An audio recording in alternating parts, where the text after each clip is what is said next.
سیدنا ابو ذر رضی اللہ تعالی عنہ بیان کرتے ہیں، میں نبی صلی اللہ علیہ وآلہ وسلم کی خدمت میں حاضر ہوا تو آپ سفید کپڑا اوڑھے سو رہے تھے۔ میں پھر دوبارہ حاضر ہوا تو آپ بیدار ہو چکے تھے۔ تب آپ صلی اللہ علیہ وآلہ وسلم نے فرمایا، ما من عبد قال لا الہ الا اللہ ثم مات علی ذلک الا دخل الجنۃ۔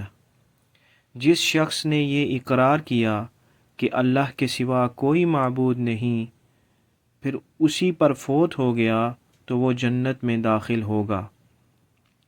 میں نے عرض کیا، اگرچہ اس نے زنا کیا ہو اور چوری کی ہو؟ آپ صلی اللہ علیہ وآلہ وسلم نے فرمایا، اگرچہ اس نے زنا کیا ہو اور چوری کی ہو۔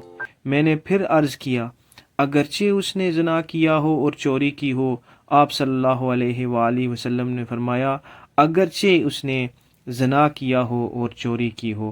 میں نے عرض کیا، اگرچہ اس نے زنا کیا ہو اور چوری کی ہو؟ آپ صلی اللہ علیہ وآلہ وسلم نے فرمایا، اگرچہ اس نے زنا کیا ہو اور چوری کی ہو، خواہ ابو ذر کو ناگوار گزرے۔ ابو ذر رضی اللہ تعالیٰ عنہ جب بھی یہ حدیث بیان کرتے تو یہ الفاظ بھی بیان کرتے، اگرچہ ابو ذر کو ناگوار گزرے۔ اس حدیث کو بخاری اور مسلم نے روایت کیا ہے۔